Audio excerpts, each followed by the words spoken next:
this is what makes it so complicated. You see what I'm navigating here is this is not an all-out of everybody in Iran supports the supreme leader in that, nor is it the case that everybody wants regime change.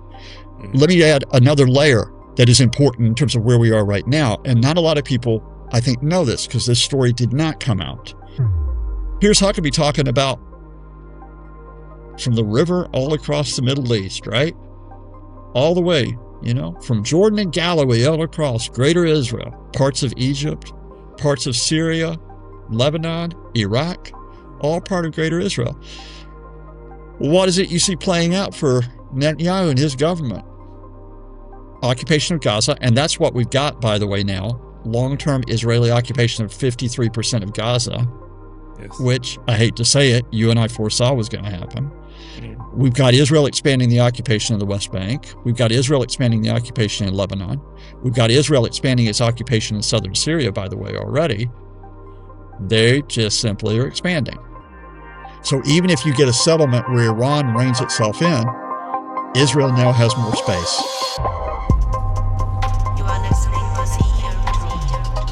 My guest is Professor Scott Lucas, a highly experienced and globally renowned expert in American politics, US and British foreign policy, and a wide range of international affairs, with specific focus on the Middle East, Iran, Europe, and Asia. He also has expertise in the new media, intelligence services, and propaganda. Scott is a frequent and leading political analyst on major international media outlets, including Times Radio, BBC, CNN, Sky News, Al Jazeera English, France 24, and many others. He has also been an active journalist since 1979 and is the founder and editor-in-chief of EA Worldview, a prominent news site that provides daily news and analysis of global affairs. Okay guys, I need a very big favor from you. If you are watching on YouTube, please make sure you hit the subscribe button because that makes a massive difference for our podcast. It literally costs you nothing other than a split-second click. But if you're also watching or listening on Spotify and Apple Podcasts, make sure that you give us a follow there, but in order for it to count, you also need to leave us a review. Please feel free to give us whatever review you think that it's fair, but it's important that you do because otherwise they don't count your following. Why? I have no idea, but that's just how it is. So I'll really, really appreciate it if you do that. And now, without further ado, let's get back to the episode. I know the Middle East pretty well because I grew up in there, especially in Abu Dhabi, Dubai. So for me, watching on TV, the notion of seeing missiles dropping on Dubai and Abu Dhabi, it's just incomprehensible. For my brain, it's horrendous. I mean, I've got friends and family in there as well. Everybody's really stressed out. Understandably. But I think, I was thinking about to have sort of three sessions, or rather three parts in this discussion. And the last part, I want to leave it towards the end, is basically the propaganda of the mainstream media. Frankly, I know I complain a lot about the mainstream media, but this time, as far as I'm concerned, they crossed the line. It's completely despicable the way they're covering this story. It's truly unbelievable. So I think for people to understand my point, let's go back to the beginning. Okay. So I think, we mentioned about understanding Iran. We kind of alluded to that before we started recording or before we went live. What people don't, I think, in the West don't understand about Khomeini, and I know this because, again, I lived in the Middle East, I met a lot of Iranians and so on, right? For many Iranians, I'm talking about millions. The population is 92 million? And I would say, I think I've read around that about 20% of the population absolutely believe in the Khomeini, kind of like the Catholics, basically looking up to the Pope. Maybe he's not as holy as the Pope, but he's not far off for a lot of these people, millions and millions of Iranians. So I just want to ask any Catholic out there or somebody that knows other Catholics, imagine if a non-Christian country, say like Israel, right, non-Christian country, decides to bomb the Vatican and kill the Pope. How would you feel? Well, guess what? That's the feeling of millions and millions of Iranians right now. And to me, my concern that this is going to descend into civil war in Iran because we have these two factions in there. So can we, because you're the expert of Iran, right? So can we kind of highlight to the audience what Iran is about as a country, as a society? Because then that will hopefully help people understand why this war is a disaster. Well, I mean, it's a great way to start, except it's one where we might need a week to talk about the complexity of Iran. And just full disclosure, you'll know this, Tim, but others may not. Before 2009, I worked in Iran. I was an adjunct professor at University of Tehran University. I was over there on 2 occasions for extended trips, for teaching, for meeting students. I met academics. I met clerics. I met members of, not politicians as such, but I met people who worked for politicians, their staff, if it were. So I met a cross section there. I had a lot of quiet discussions with folks because Iran's a very, very political country, first of all. It's very repressive. I've said it from the get-go. It's very repressive, but it's very political. People always discussing politics, but there's kind of like a way you discuss politics when you know you're being watched, and then there's a quiet way you discuss politics. And so I was sort of trained up in all that. It's the same in a lot of Arabic countries as well, just as a note for people who don't know. It's the same actually in Dubai, funnily enough. Yeah, it is. And then 2009 came, and because I as a journalist, as an analyst, I was reporting day to day on the mass protest after that manipulated presidential election. And then I was effectively told by people who were formerly friends, such, we'd love to welcome you back to Iran, but we've got a nice room in Evin waiting for you. Well, there's 2 places called Evin in Tehran. I've stayed in one of them. It's a very, very nice hotel in Tehran. The other place is Evin prison. And I don't think they meant the hotel. So after 2009, I haven't gone back, but I've maintained those close friendships and those connections in Iran, which is one reason why I'm invested here. Some of these people I know are just trying to stay safe. I'd say that the starting point, Tim, is with Iran is to recognize it's something which is very, very different in that I think it was the only religious revolution, national religious revolution of the 20th century. I guess you could argue the Taliban in the 90s in Afghanistan, but I do hasten to add that there were a number of groups that were involved in the 1979 revolution. There were communists, there were socialists, there were other secular groups that took place, but it was the religious groups that came out on top under Ayatollah Khomeini when he returned from Paris. And a lot of people were invested in the Shia Islam dimension of this because Iran is 95% Shia. But a lot of people were invested, even if they weren't devout Shia, in the idea of we've got this experiment that will work. I mean, if you think about an American Revolution, a French Revolution, that's taken place. If you think about revolutions in different parts of Africa and in Asia, well, here it was happening in Iran. And when I went in the early 21st century, I would still have people talk to me who were not happy with the regime. And I'll explain why in a minute, because I do think there's a little bit of a shift, even with the supreme leader. But they would come up and say, we're not happy with the regime. We're not happy with the lack of political space. We're not happy with the lack of economic opportunities. We're not happy with the lack of social freedoms, but the gradual revolution. We still have this idea of the gradual revolution that takes place. Now, for some of these people, they would have been born after 79. But what happened, let me give you 2 things I think changed the dynamic in Iran. Now, again, I hasten to add, I'm drawing from my Iranian friends there. I'm not going to say I grew up there. I'm not going to say I was immersed in the culture. But the first is that when Ayatollah Khomeini died in 1989, and he died at the very end of the Iran-Iraq war, and that was punishing. I mean, that was millions of casualties. Not only did you have millions of casualties, hundreds of thousands killed, millions of casualties, completely rips apart Iranian society, and they lose that war. They have to surrender.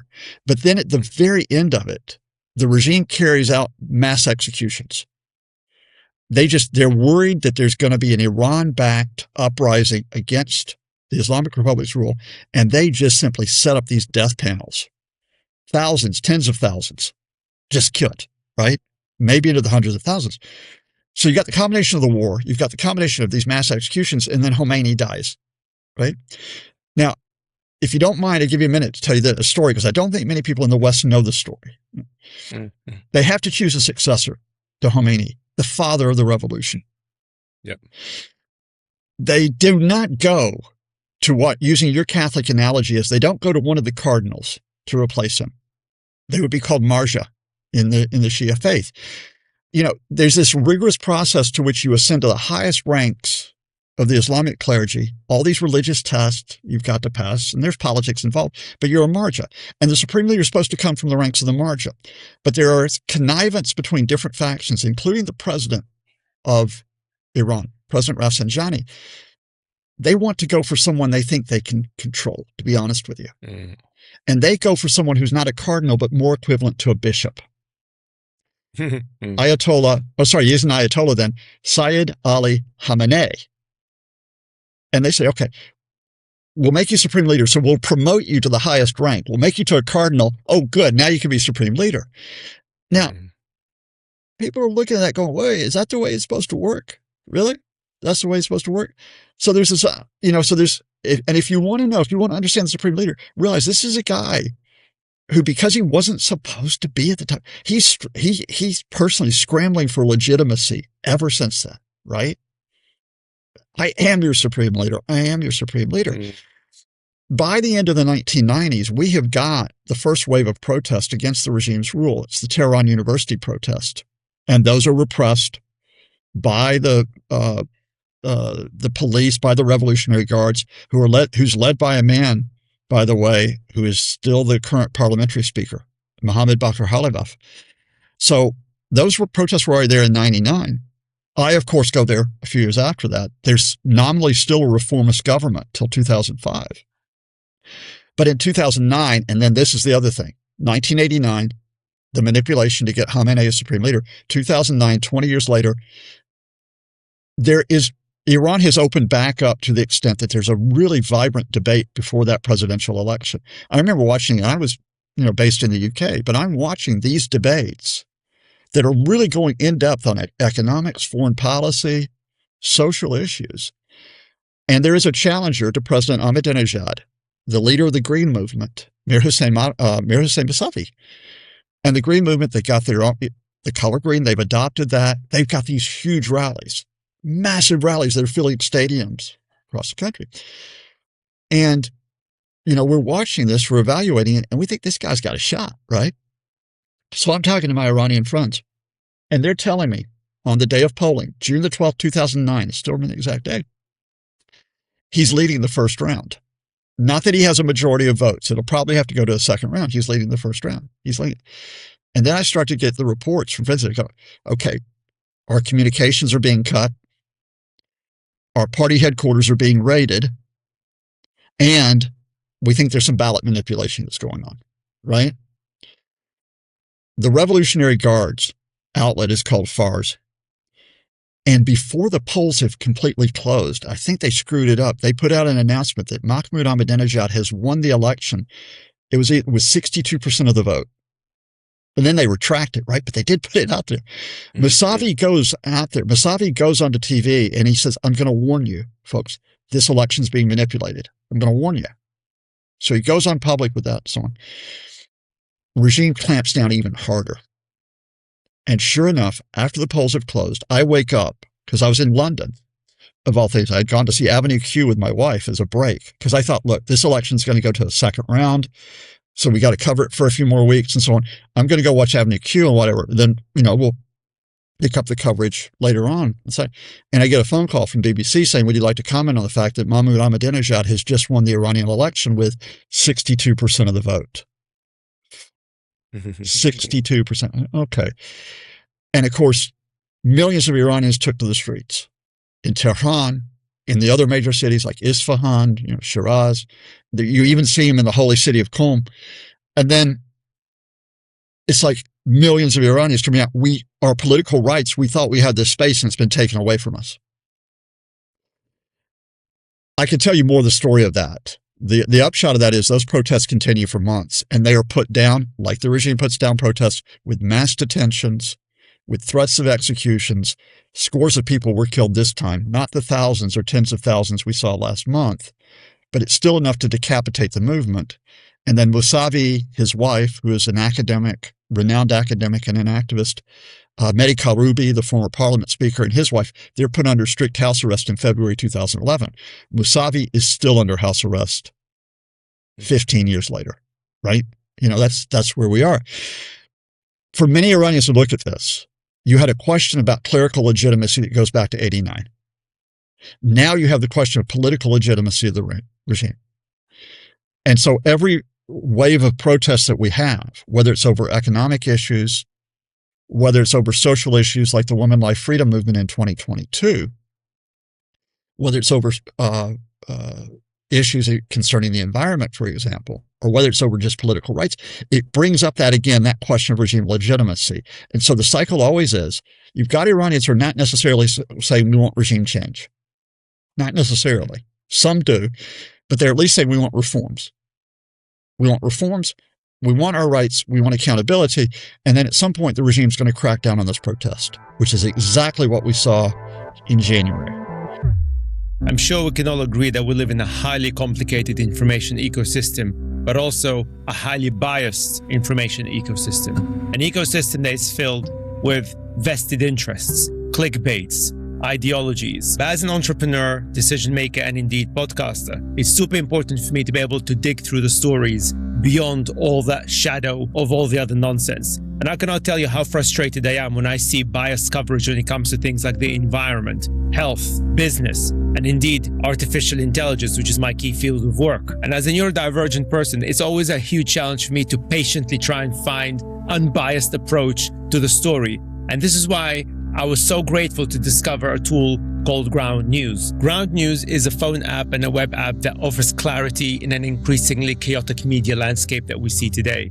And they offer quite a few different tools, but one of my absolute favorites is the blind spot tool, whereby it looks at the story and who reported that story, be it from the right-wing or left-wing media, and who owns the media, and what would be the potential vested interest for them to report the story in the way that they do. Even in AI, I see that kind of bias where, for example, left-wing media tend to be gloomy about AI regardless, and right-wing media tend to be overly optimistic and frankly delusional when it comes to AI. Both approaches are pretty dangerous, frankly, and that's why I think this tool is absolutely phenomenal to help you understand the balanced view regardless of the topic that you're interested in. And they're offering a 40% discount on their Vantage plan, which is the top tier that I use personally, that gives you access to all of the tools that you need.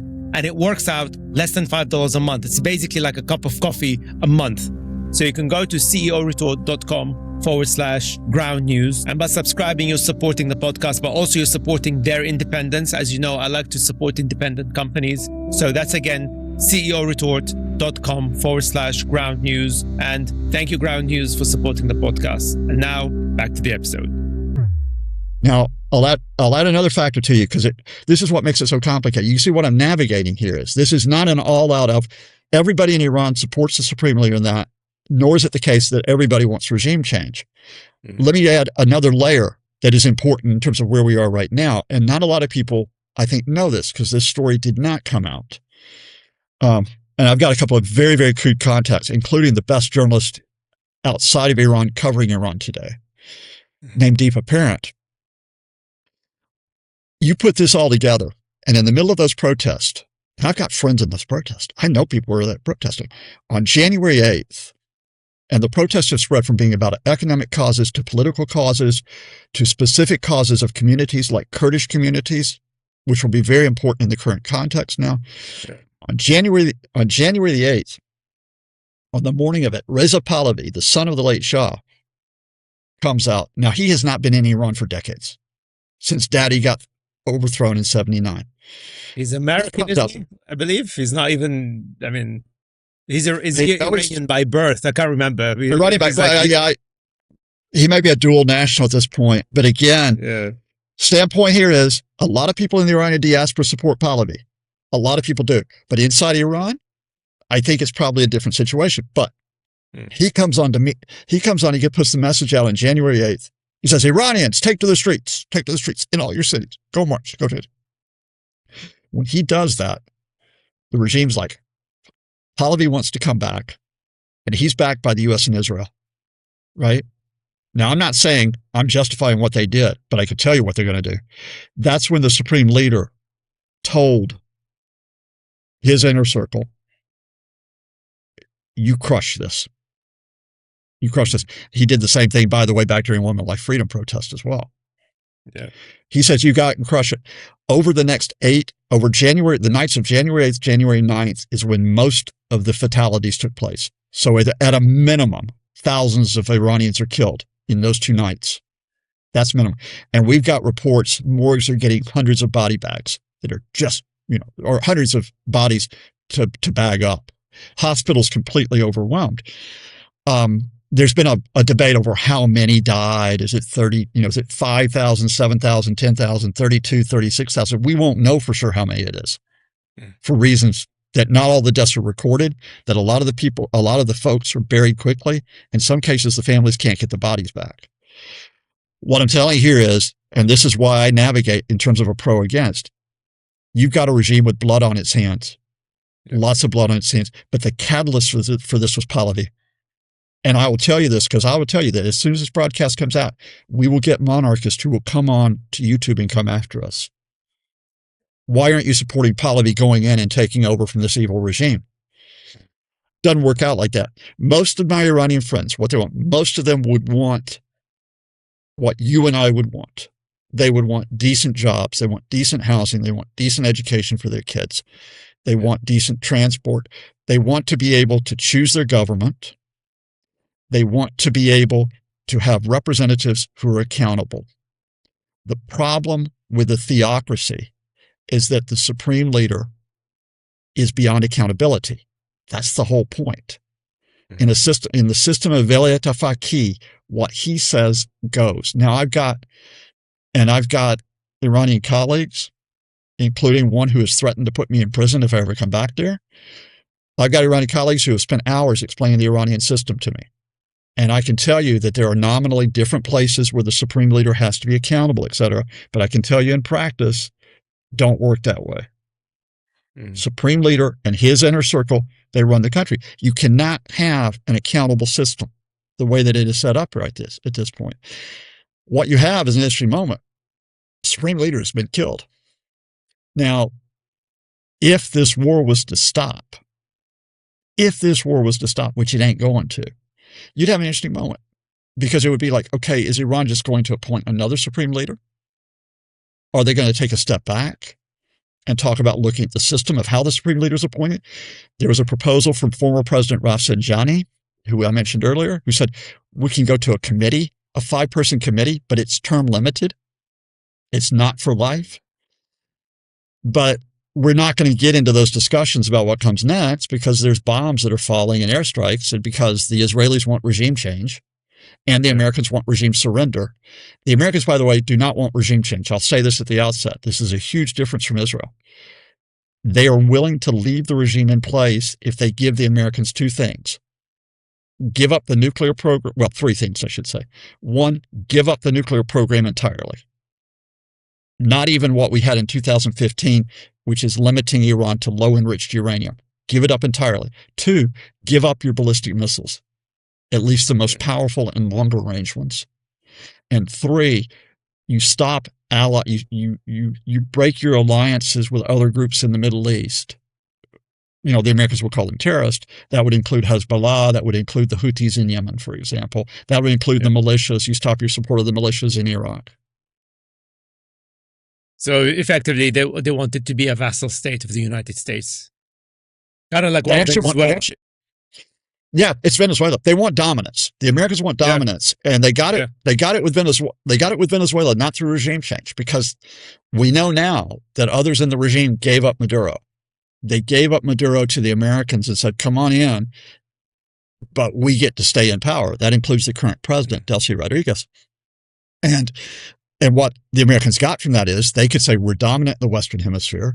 We're taking oil out of Venezuela to use however we want to. That's great. The Americans then go for dominance with Europe, which is we're going to break up the EU. We're going to support hard right parties. We're going to take Greenland. That's not working out too well, but that's another story. But then they look at the Middle East and Iran, and having up until February 26th, up until, they had 2 options open until February 26th. That was the last set of negotiations with the Iranians in Geneva. They could either keep the talks going or they could go to war. The Iranians at that February 26th meeting the foreign minister, Abbas Araghchi, repeated, we're not going to give up uranium enrichment entirely. Mm. He came out of that meeting thinking there was still progress being made and there will be a fourth set of talks. So did the Omani mediators. Yes. The Americans, real estate developer Steve Witkoff, Trump's son-in-law Jared Kushner, did not make a statement after that meeting. Did not make a statement. Why did they not make a statement? Because I think it was the case that when they were sent out to Geneva, it was, you get the Iranians to agree, and if they don't agree, we go to war. Now, I say that for an important reason. There is a line that goes around that Israel dragged the U.S. into the war. And there's reasons why that's come up, including a very stupid statement by Marco Rubio a couple days ago. The Israelis did not drag the Americans into the war. You don't need to play this game. The Trump folks had their own motives. But I will tell you, my top inside source on this, that what happened to change Donald Trump from president of peace to war. Real estate developer Steve Witkoff, around February 21st, in an interview, television interview. And at the time, I thought, Christ, this is one of the dumbest statements I've ever heard. And this guy got a lot of dumb statements out there. But then I realized it's very important. The president's getting frustrated. He's frustrated. He can't understand. I can't understand. Why haven't the Iranians capitulated? Right? Why haven't the Iranians surrendered? I go, well, because you don't go into negotiation to surrender, you clank. That's not why you go into negotiation. But now you realize what he was saying. He was saying, if the Iranians don't surrender, we're going to get them. And that is exactly what happened, right?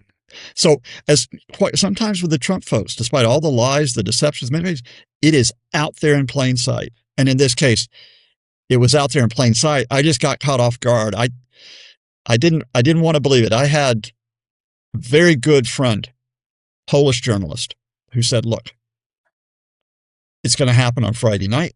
He had his sources. Had a very good friend, former U.S. intel officer, who said it's going to happen Friday night. They were off by a few hours. It actually happened on Saturday morning. Wow.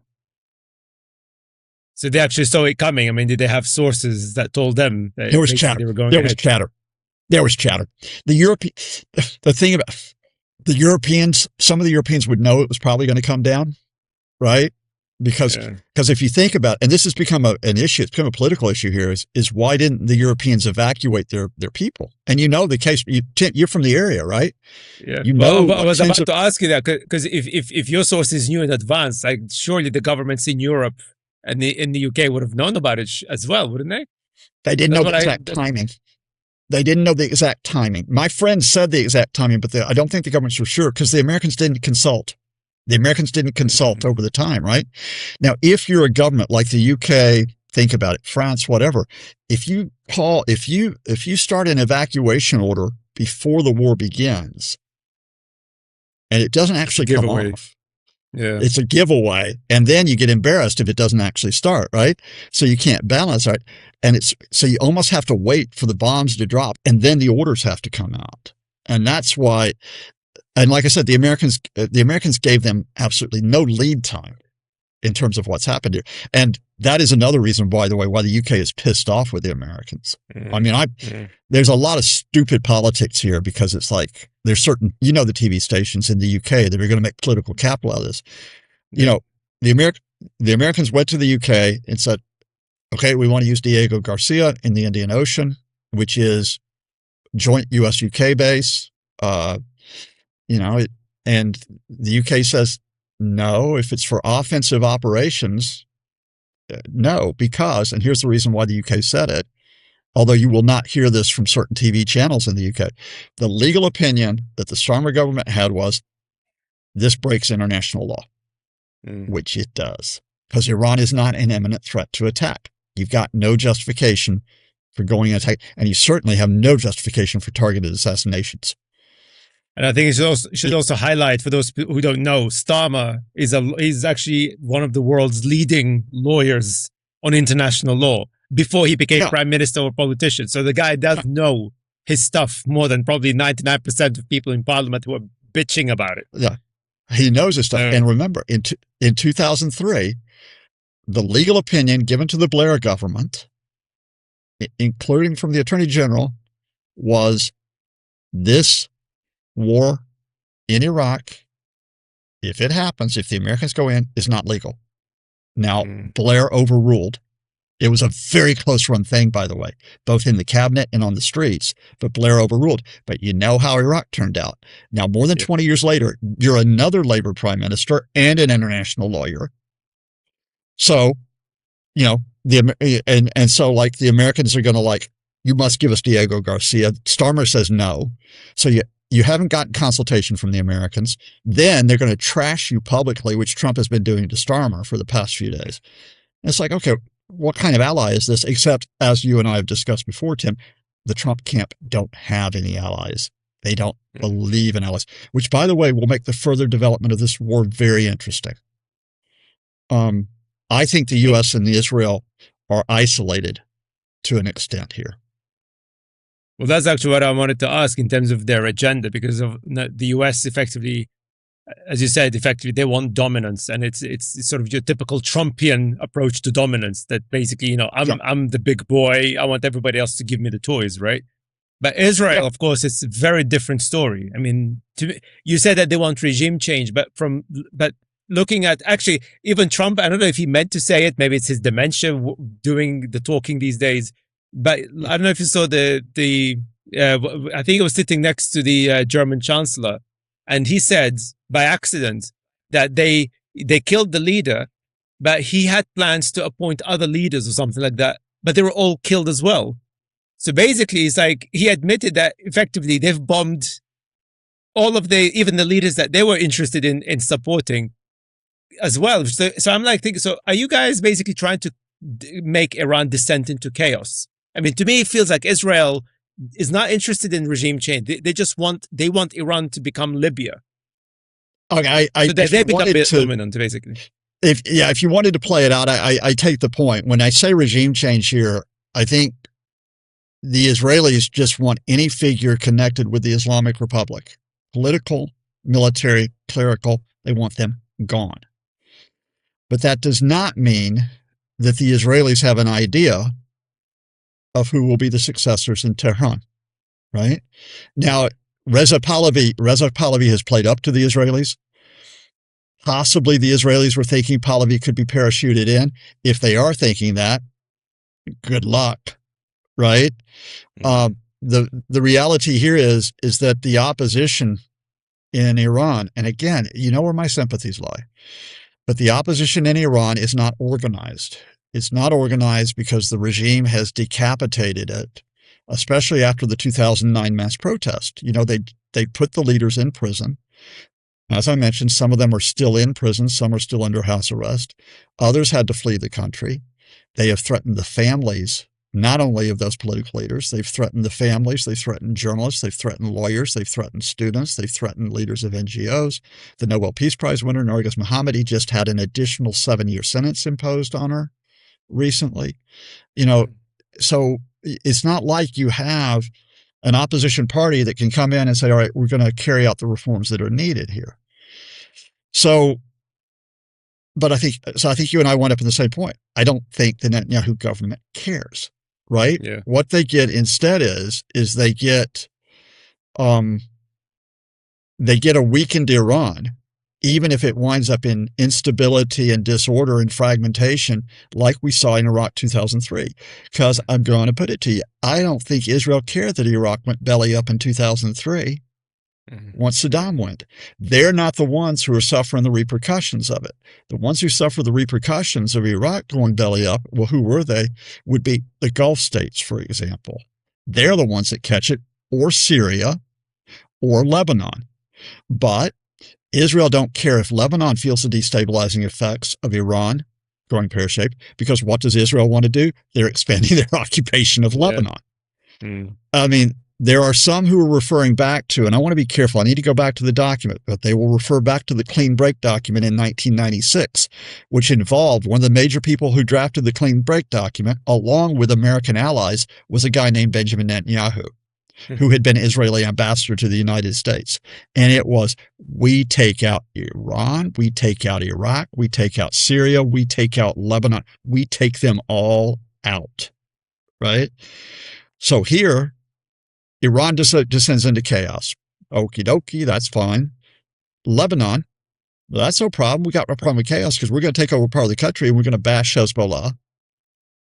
We'll keep an eye on Syria to make sure the Syrians don't attack us, but the Syrians have no intention in attacking the Israelis right now. They're just trying to recover from the uprising against Assad. I think Israel will feel the effects of this eventually, but at this point, their plan A, change the regime. What's your plan B, Israel? Don't need one. We don't. They're gone. Care. Yeah. Yeah. American plan A is we want the regime to surrender. But what if the regime doesn't surrender? What's your plan B? Oh, hell. They haven't surrendered. Which actually takes us to a new part of the story if you're interested in a bit of inside. In fact, it's not inside. Some people now know this.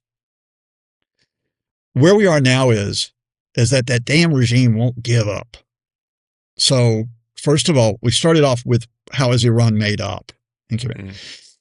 I think the idea that, like, the supreme leader is you name a replacement and he names a replacement and someone names a replacement, that was a little bit of PR, but it is working out a bit in practice, right? So they are replacing their military commanders, including the head of the Revolutionary Guards who got killed. They are in deliberations about who replaces the supreme leader. But most importantly, you can see that the regime is still operating. They have a transitional council, and that's the president, President Pezeshkian. That's the head of the judiciary, Mohsen Ejei, and that is a leading cleric who's on what's called the Guardian Council, which is the body that can veto things. They can veto election candidates. They can veto legislation. They can approve legislation. They're one of the most powerful groups there. So they've got the three council, right? They have, however, the people speaking for the regime, and the two to watch right now are the foreign minister Abbas Araghchi. So he's speaking to the West.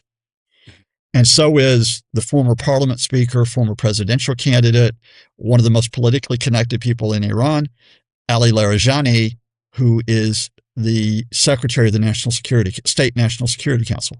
So they're still there, right? So the play here is, and Qatar tried to do this week, was that the Trump people can talk to what's left of the regime, and let's see if Iran will give up that nuclear program, make concessions. The Americans rejected. When Trump said on Tuesday, alongside Friedrich Merz, the German chancellor, in the White House, he said, I'm not going to talk to the Iranians. I suspect that was the signal, which is we're rejecting the Qatar initiative. There are other Gulf states as well that may be pursuing initiatives as well. I just happen to know about Qatar's. Okay, so at this point, the Americans don't want to talk to the Iranians, and the Iranians aren't going to stop their retaliation. They've signaled that as well. They've been a bit stupid. They were very stupid in threatening Turkey. And if they were the ones that fired the drones at Azerbaijan, if they were the ones, that's really, really dumb. But I can talk about that in a minute. I was about to say also, Israel, was it Smotrich that also said that Israel now are targeting Turkey as well, which is like, I mean, that's a NATO ally. That's a NATO ally. That's a NATO ally. What the hell? And the question marks are, the Iranians are denying they attacked both Turkey and Azerbaijan. Now, I never trust what the Iranian Revolutionary Guard say, but you have to hold open the possibility that in at least the Azerbaijan case, the Israelis are messing around and trying to pull Azerbaijan into the war against Iran. Don't have conclusive evidence at this point. To get back to the fundamental point here, though, the plan B of the Americans appears to be they can't put boots on the ground in Iran. Domestically, there's already a majority of Americans that oppose this operation. That really seals the deal if Trump does that. So what are they doing? It has come out in multiple media now. So I think the officials are letting it be known. The U.S. military and the CIA are advising and probably arming the Iranian Kurdish fighters who are based in Iraq across the border, the Peshmerga. And the idea is these guys go into the Kurdish areas of Iran, which were amongst the groups that led the protest in January, because Kurds in Iran have suffered under this regime for decades. Yes. But these Iranian Kurdish Peshmergas try to get an uprising in these areas. And then the hope is that the uprising spread. And if you think this is far-fetched, all you have to do is go back to Iraq 1991, and also an element of this in Iraq 2003, where there are also Kurdish areas. Now, I'm going to tell you why I don't think this might be a good plan B, because if this is the plan and those Iranian Kurdish fighters come across, you're going to see Iran deploy its military. Doesn't matter if there's a war with Israel going on, they're going to come sailing in, right, to go after those Kurdish fighters. Now, if those Kurdish fighters can defeat Iran's forces, okay, but if they can't, do you then send in American forces to back them up, right? Let's even say that the Kurdish fighters take a section of Kurdistan. The regime is still in Tehran. They still haven't fallen. So what are you going to do? You now have a fractured country, and you can see where I'm going with this. You're running into, except for the fact that Saddam fell fairly quickly, you're running into Iraq 2003 scenarios now, right? About a country that might be fracturing, but that there's no conclusion to that. And do you then have to put your own forces in? Do that. So I never, the Trump folks, I think their aim is clear. Give them credit. They know what they want to do. But in terms of how they get there, geez, no, I don't see this going well. The problem here is that until you get there's only two ways where you get an off-ramp soon. Gulf states.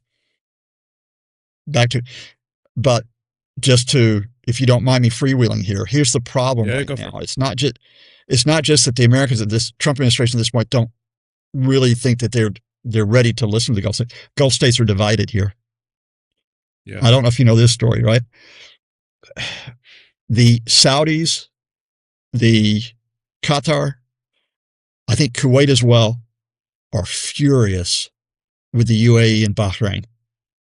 Now, the Saudis and UAE used to be close, man. I mean, Mohammed bin Salman, he was mentored by MBZ, Mohammed bin Zayed up in, but they started to fall out over Yemen, and they've fallen out over Sudan badly. But now, remember that UAE and Bahrain were the two that went quick for normalization with Israel.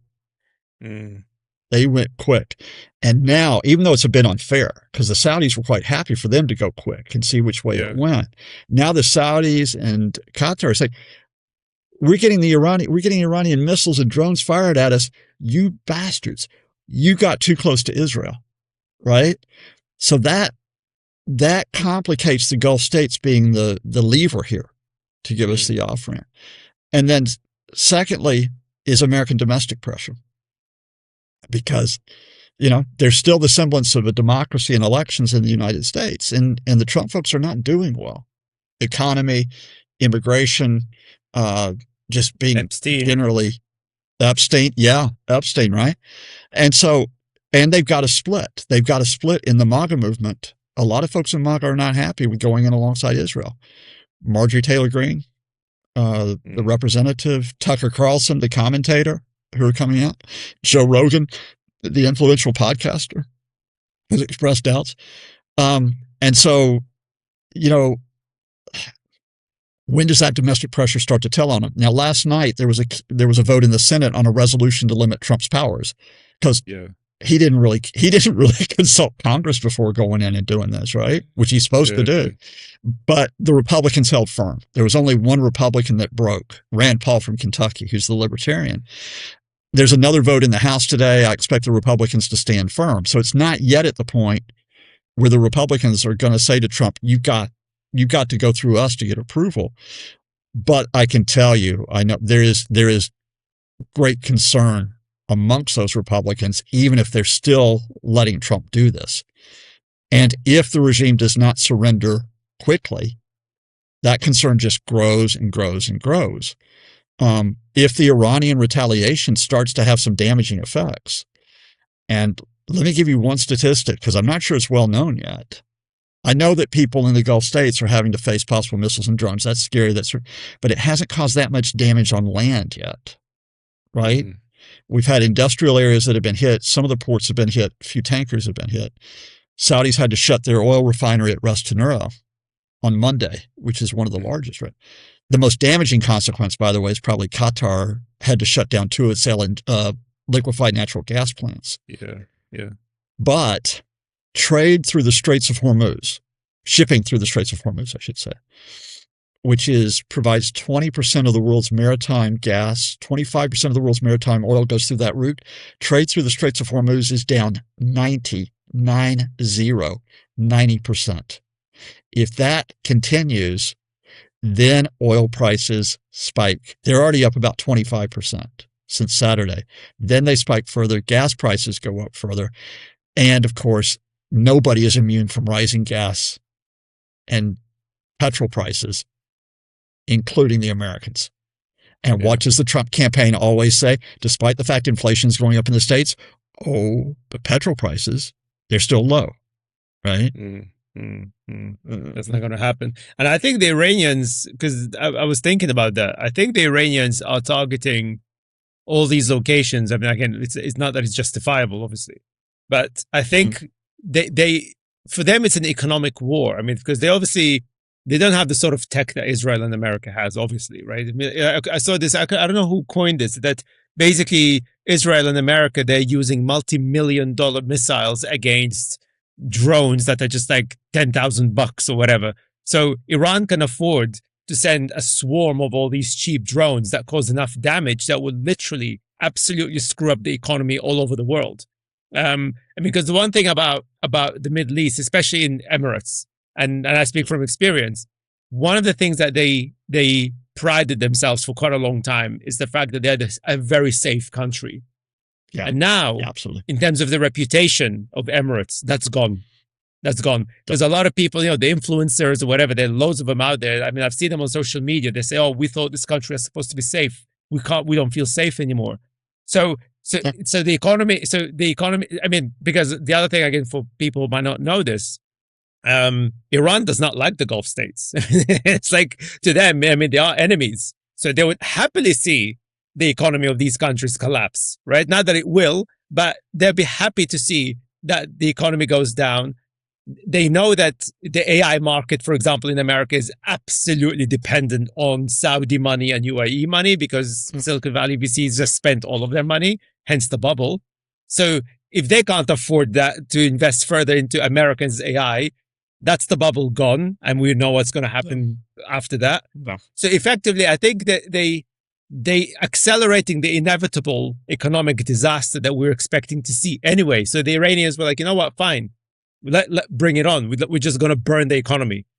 I mean, is that a correct analysis? I partially agree with it. Except the reason why I'm slightly different is that it was this kind of strange thing where the Iranians also depended on the Gulf because Dubai is one of their important trade hubs, right? So I go back to last June, when you had the 12-day war with Israel, and the Iranians never retaliated against the Gulf states, except they had that one demonstration strike against Qatar at the end. But even that was designed for the Qataris to go to the Americans and say, oh, look, Iran warned the American personnel. They evacuated. They're the okay guys here. You need to get Netanyahu to cease fire, which is what happened.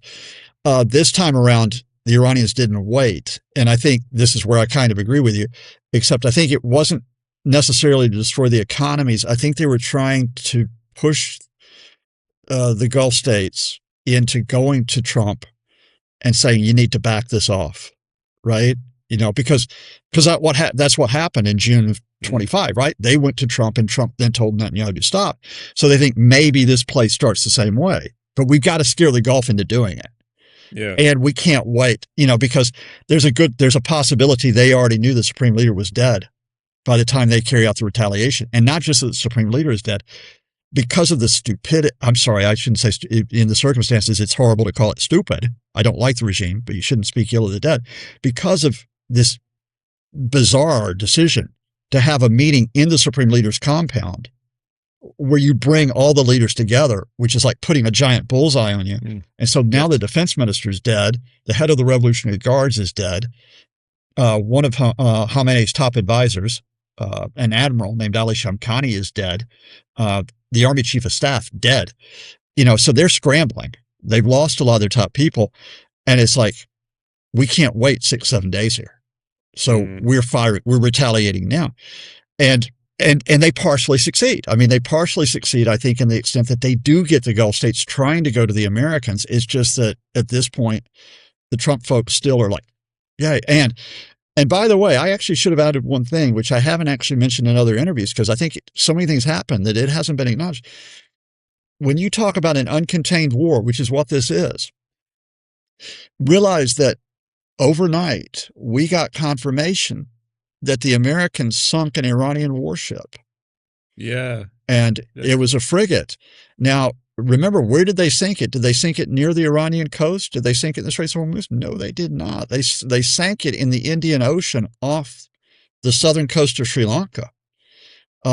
This frigate was returning from, it had been on naval exercises in the Bay of Bengal, right? Yeah. So, and it's returning to an Iranian port.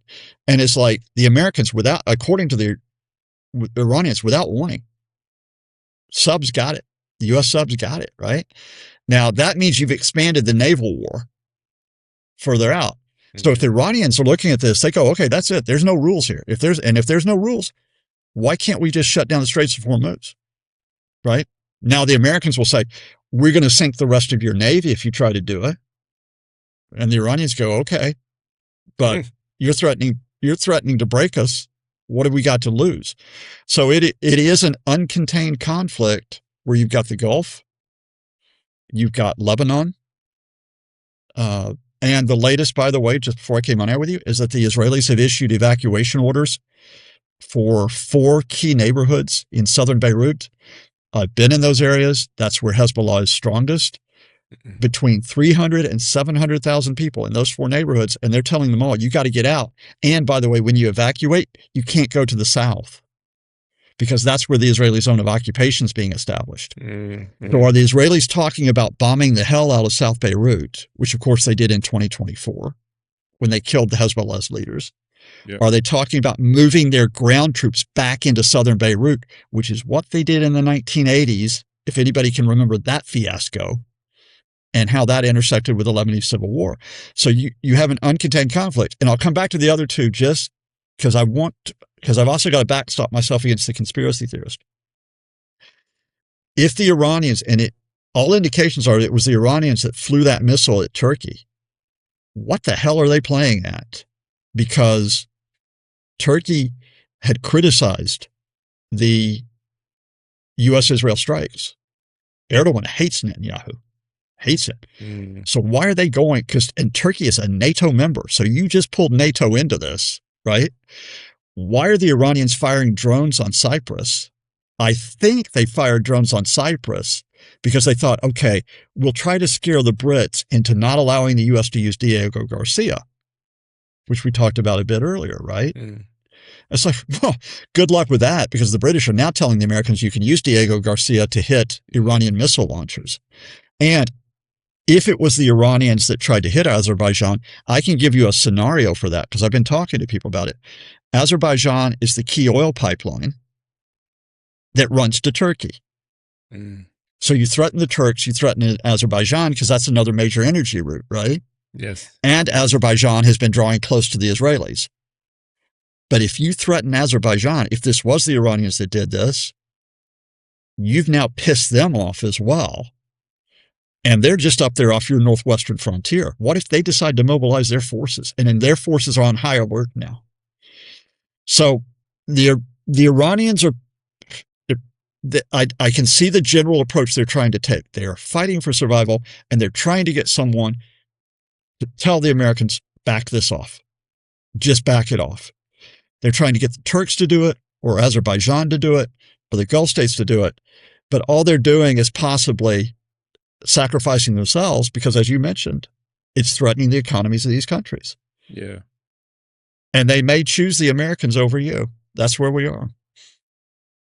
Is there a possibility that it was some, because you said that if it's confirmed that these are Iranian drones, what is there a possibility that it was a mistake? Because I think they say publicly that the Cyprus one was not theirs, or it's a misunderstanding. Yeah, but they always deny. That's the problem here. Yeah. It's like a reverse wolf. It's like, no, it's not us, right? No, it's not us. Look somewhere else where the wolf is. And it's like, okay, guys, you said that so often when I known it was you. It's like, if it's not you, how are we going to establish that? In terms of, I think the significance where we are beyond that is that there, again, some very good contacts in the shipping industry. And they said, look, this could be just that Iran, what if it, I think it was more like they said, what if it is that Iranian command and control broke down?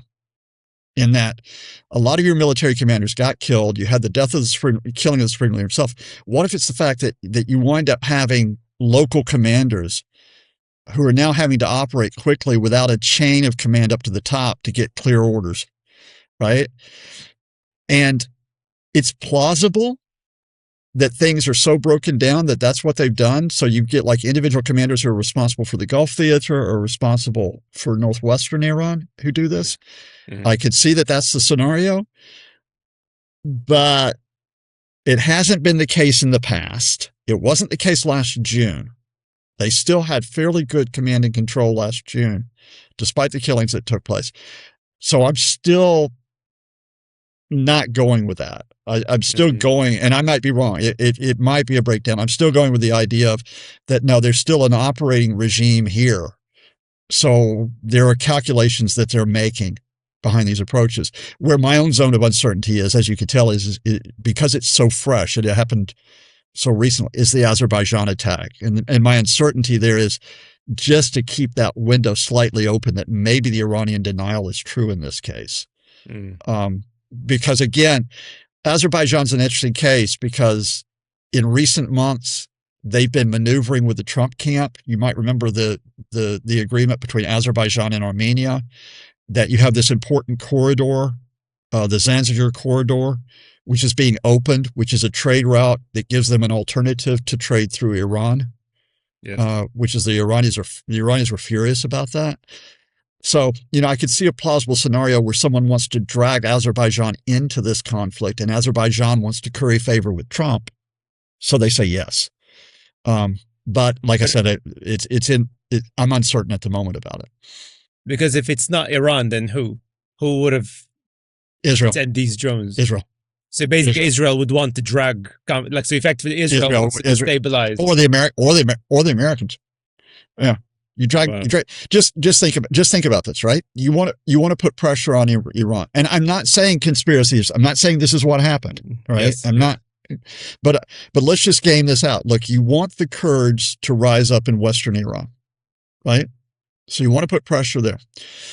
The Azeri population is up in northwest Iran. Large Azeri population. In fact, you have two provinces of Iran. You have a West Azerbaijan province. You have an East Azerbaijan province. The border there. So you want to stir up the populations there, right? How do you do it? You get the Azerbaijan to mobilize on the border, right? You get the populations really like saying, okay, we got to make a choice here, whether or not we still stay with the regime or not. Mir Hossein Mousavi, remember him?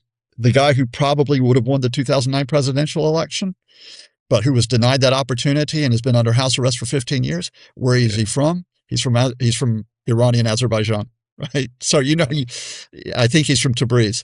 And so you play all of that out, and I can give you a scenario where, I would pull Azerbaijan into this, right?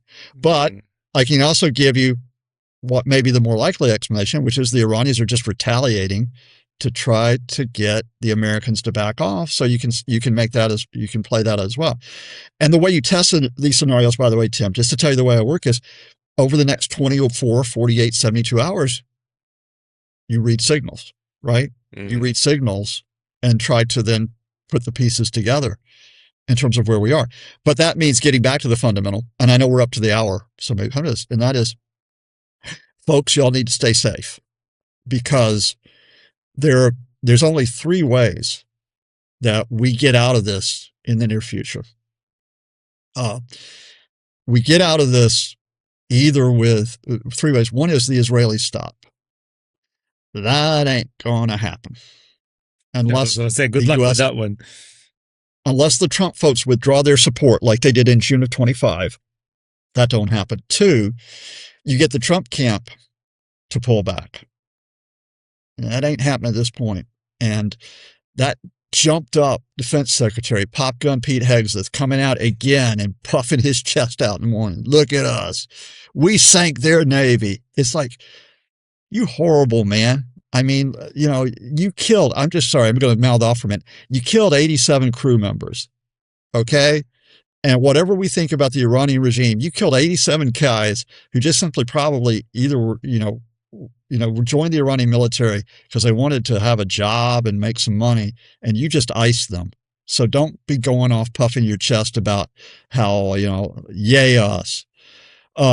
Sorry. So the Americans still dedicated. Yes. Yeah. So the Trump guys are still dedicated to power and dominance. Thirdly, the regime surrenders. We'll give it up. And we'll give up the nuclear program. We'll give up the ballistic missile program. We'll rein ourselves in the Middle East. They're not showing signs they're going to do that yet. Right? Now, I will also give you a landing point on this, because I always look at where the landing point is. I will also tell you it's not the landing point I would like. I would like to see my friends finally get freedom in Iran. Yep. And so on. But I think what you're probably talking about in terms of a landing point, because the organized opposition isn't there, because you have that threat of a fragmented country, is that what is left of the regime does find a way to negotiate, and you might get a transitional administration in Iran. I would keep eyes open on President Pezeshkian. I would keep eyes open on, I mentioned him earlier, the foreign minister, Abbas Araghchi. I'd keep eyes open on Ali Larijani. I would keep eyes open on the parliament speaker, Mohammed Bakr Kalibaf, so a little bit more conservative than the others. But they all tend to be pragmatists. Right. We use these terms, hardliners, reformers, centrists. Mm. They all tend to be pragmatists. Larijani has negotiated with Western countries for more than 20 years. Oh, sorry, I should add another one. Former President Rouhani, who's a centrist. Rouhani was, of course, the man behind the 2015 agreement, the nuclear agreement with the West. Kalibaf is more of a hardliner than him, but again, he does tend to operate pragmatically. That still leaves the question of where the clerics are in all of this, especially because we don't know who the successor of the supreme leader is. But there's a potential landing point that the pragmatists go in and say, look, we need to rebuild Iran, and we need space to do it, which would mean they would give up the nuclear ambitions to a large extent. And they would back off, I think, they'd back off their regional activities. That would be, I think, your landing point. I don't think the Israelis would accept it. I was about to say, I can't think Israelis accepting that, but yeah. Yeah, but if the Americans accepted it, the Israelis ain't got a choice, right? They're too dependent on the Americans for continuing to wage the war. And so it's still, but again, I tell you, that might be a landing point. That still doesn't solve what happens in Lebanon, right? That still doesn't solve the problem there. And I'm increasingly thinking that you are looking at, I'll just leave you with a stinger, which complicates everything. Magic Mike Huckabee. Good Lord. I've lived with that doofus for years. Former governor of Arkansas, hanger-on in the Trump camp for years, former radio show host, and now the U.S. ambassador to Israel, who just before this war starts, I'm envisaging the greater Israel that extends. And you talk about a reversal. Everybody who trashed Palestine from the river to the ocean, from the river to the sea. Sorry, from the river to the sea. Yeah. Okay. Here's Huckabee talking about from the river all across the Middle East, right? All the way, from Jordan and Galilee all across greater Israel, parts of Egypt, parts of Syria, Lebanon, Iraq, all part of Greater Israel. What is it you see playing out for Netanyahu and his government? Occupation of Gaza, and that's what we've got, by the way, now. Long-term Israeli occupation of 53% of Gaza, Yes. which, I hate to say it, you and I foresaw was going to happen. Mm. We've got Israel expanding the occupation of the West Bank. We've got Israel expanding the occupation in Lebanon. We've got Israel expanding its occupation in southern Syria, by the way, already. They just simply are expanding. So even if you get a settlement where Iran reins itself in, Israel now has more space, right? And the problem for Netanyahu, though, I think, Tim, is not the problem for Netanyahu is he has to go back to the Israeli public and say, I didn't get rid of the regime. And that's a problem if he's G'd up his supporters to expect that, because that man needs to stay in power to avoid that bribery trial. Yeah, to stay out of prison. Mm-hmm. I mean, this is effectively we've got. I mean, a potential. I hope it's not. I mean, I don't want to be hyperbolic about it, but people say that this is if all these countries get dragged into this war. I mean, that's basically almost World War III. But if you think about the people who instigated it, I don't think it is. I think it's a bit an exaggeration, but some people kind of see it that way. But the point is, we're still in the middle of an illegal war that's run by three old dudes, two of whom are criminals. Well, I suppose, I mean, I don't know about Khomeini, but he's responsible for the deaths of tens of thousands of people. Oh, yeah. So, yeah. Oh, yeah. Is a yeah. I would argue. So we're safe and say run by two criminals and a dead guy. That's where we are now, right? Yeah. You know? Yeah. It's unbelievable. And this is what kind of brings me nicely to us as we finish off now. But the media, in terms of how they're reporting this and they're talking about this, and this kind of, it's so one-sided that, you know, they kind of, the narrative that they're pushing that, oh, it's fairly simple, that we change the regime, the Iranian people will be all happy singing Kumbaya, and they'll elect the leader and live happily ever after. I'm thinking to myself, what the hell's wrong with you people? I mean, and to me, this is dangerous because it really creates this false sense of security for far too many people around the world. And, you know, we talked a little bit about the economy. The global economy is going to suffer regardless. I mean, you know, it's not, if we're lucky, it's not going to get any worse, but it's not going to get any better for sure. So they're not informing the public openly about the complexity of this and the fact that this war can literally drag on for, I don't know how long. I mean, I'm seeing people that say it could drag on for weeks. Some people say years. I mean, so that's the final question. I mean, do you think that this is going to, is there potential for it to be dragged on for years? We don't know. We just simply don't know, right? This is why I've been saying two things. I've been saying uncontained war, and I've been saying zone of uncertainty, you know, all week. I'll say, by the way, on the media front, I'm conscious of this, Tim, especially because, remember, a lot of foreign journalists got kicked out of Iran in 2009 because the regime got so scared. And so there's a problem reporting from Iran. And it's been that way for years. There were a couple of very good Western journalists who are still in there. But I will say also that just look around on your media outlets. I do tend, and I'll just tell you up front, I always, you know, I read, you know, I'm big backer of the Guardian, right? You know, that's paper go to, and I think they do try to play it in terms of reporting. Al Jazeera becomes very important right now in terms of coverage. I keep my eye on the Gulf sources. I happen, you know, again, disclosure, I do some television work for Al Jazeera and for Al Arabiya as well, which is the Saudi outlet. So you keep your eyes on that. You watch the National, which comes out of UAE. You know, you keep your eye on those sources, and you can't avoid the media trap that you're talking about, as well as, by the way, reading the Israeli media, which, you know, Netanyahu's got his critics there. But let's put that to the side and say, where are we now? Give you my big finish. Everybody wants to know when it's end. And the hard thing as an analyst, I think, is to say, don't know. You know, all I can tell you is where we are, and I can tell you the potential and where it goes. And I think what I've been telling you here is I don't foresee it ending soon.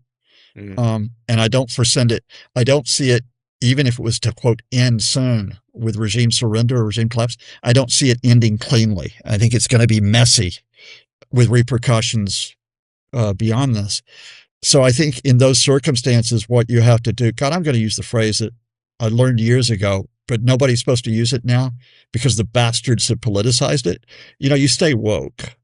You stay woke, you stay aware in terms of everything that's going on. But then I'll bring it back to something, Tim, and I said this yesterday in one of the clips we put up on Instagram, on my channel, in case anyone's interested. Yeah, and we'll it was make sure everybody subscribe. Yeah, I was coming to that at the end, but yeah, let's carry on. Yeah. There you go. Blatant plug there for Scott Lucas Worldview, right? But anyway, I got asked by the person who works with me, a wonderful person, Ophelia. She said, look, do you have anything to say about the people of Iran? Because she knows I've worked there. She knows that I've studied there, taught there. She knows I got friends. And it was just like, wherever you are, folks, remember that the starting point in the killings, and the largest share of killings, we're talking about more than 1,000 right now in Iran, and a large number of them are civilians. At least 165 people were killed at a girls' school on Saturday in southern Iran. And even if you say that girls' school was near a Revolutionary Guards barracks, it was the students, it was the teachers, it was those people that got killed. And I got friends that are sheltering out there. Think of those folks, right? Just think of those folks, because if you want me to bring it down to this, Tim, and why I was navigating your first question, my friends have had to live with repression for decades, in some cases.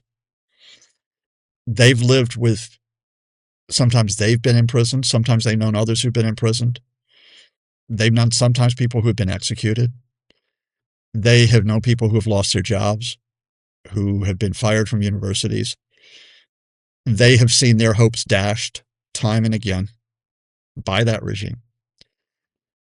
But those same people are living under the threats of the airstrikes now.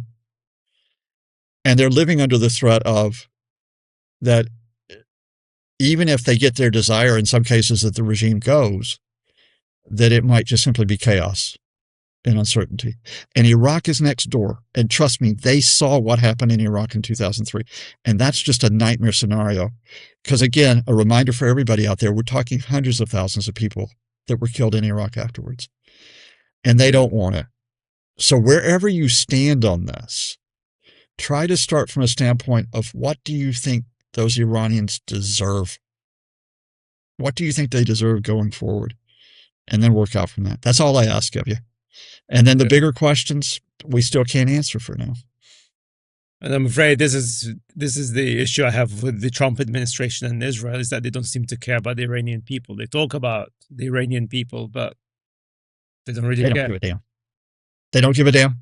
But we can, right? And because we can, we don't have to go for the easy answers. The easy answers, and I understand it is, the easy answer for some on the one hand is just let the regime live. Well, you do that, there's consequences. And then some reach for the easy answer, bring the Shah's son back. And you reach for that, right? There's a few people out there who are bringing the easy answer. Let the Americans decide what to do. Don't reach for the easiness here. Reach for the difficult part, which is where do we get, first of all, a ceasefire? And then where do we get a space where people can finally be heard? How do we get to that point? Yeah.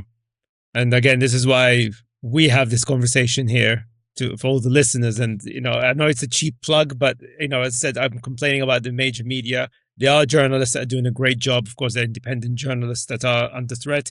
And as you know, Scott, we wrote on retortmedia.com about the rising number of journalists being killed and targeted. Yes. Most of them by Israel, interestingly enough. And we've got fundamentalists, of course, in American army right now. Again, we talked about that as well. Commanders that are saying that this is a war. I think Huckabee is one of those people that believes in that kind of nonsense, that this is the Armageddon, the moment that Jesus will return. So they want to fuel it. And many soldiers, American soldiers, and I think we need to think about the soldiers, in fact. Many of them are unhappy about this. They hate this. And they are reporting it. There are whistleblowers within the army that are saying, "Look, we don't want, is this even legal? Are we going to be prosecuted? When the new president takes over?" So this, you know, the human consequence of this is truly unbelievable, and it's impacting everybody everywhere. And that's why we talk about it. And that's why we ask you to subscribe to this channel, Scott Lucas's channel, because we don't have the money of the big media outlets that just want to misinform you because they have an agenda. We have no agenda. Because I get comments, Scott, sometimes. I know you get the same sort of thing that, you know, we have Trump derangement syndrome and we're lying. Why would we lie? What are we benefiting from by doing that? Nothing. Like, we're not benefiting, right? So support independent media, support independent analysts like Scott, and there are loads of other great guys out there. We try to bring them all together in here, because otherwise we're all going to be in the dark, and we're just going to allow these ghouls destroy the world as we know it, literally. I wish I could say I was hyperbolic, but they're literally doing it. We persist. Absolutely. We persist. But Scott, again, thank you so much. And I think we're going to have a few more episodes. Probably we're going to have a few emergency episodes as this thing escalates. Sure. Is there anything that you want to announce in relation to your work with Iran right now? Or is it just basically follow the channel as usual? Yeah. So follow us on YouTube, follow us on Instagram, follow EA Worldview. Send us ideas, send us questions. And as I said, think of those who are on the ground who don't deserve this, and establish your networks where somehow you can let them know that you're thinking about them. Yes. Amen to that. And for everybody, as usual, the links will be in the description. And Scott, we'll see you soon. See you soon. And thank you, everybody. Well, my friends, this is it. I hope you enjoyed this conversation. Thank you so much for joining us. Now, before I go away, if you are on YouTube, please make sure that you hit the subscribe button below. It really makes a massive difference for the growth of our channel. And if you're following us on Spotify or Apple Podcasts, you need to give us a star review. Apparently, your following means nothing unless you give us a star review. Don't ask me why, but give us whatever star review that you think is fair. And if you're not following us, what are you doing? Come on, man. It doesn't cost you anything. It really makes a big difference. I really, really appreciate your support. But also, if you've got cash to spare, consider to become a founding member. We are an independent medium. We're not reliant on any kind of company that gets money from Russian oligarchs or any kind of weird sponsorships or anything like that. All of the companies that work with us are genuine companies that I know and I like. But ultimately, it's the members, you guys, our subscribers, our followers, our founding members, or those of you who actually just donated us like $1 here, a couple of bucks there, $5 there. All of that makes a big difference. This is what makes us truly independent. We're not chasing clickbait because we don't want clickbait. We want facts. We want the truth. We want something that we can all aspire to, and something that truly make us at least work harder to make the world a better place. Not just talk about it, but actually make it happen. And of course, it supports all of our campaigns as well. So my friends, thank you so much. Much love. And I'll see you in the next one. Peace.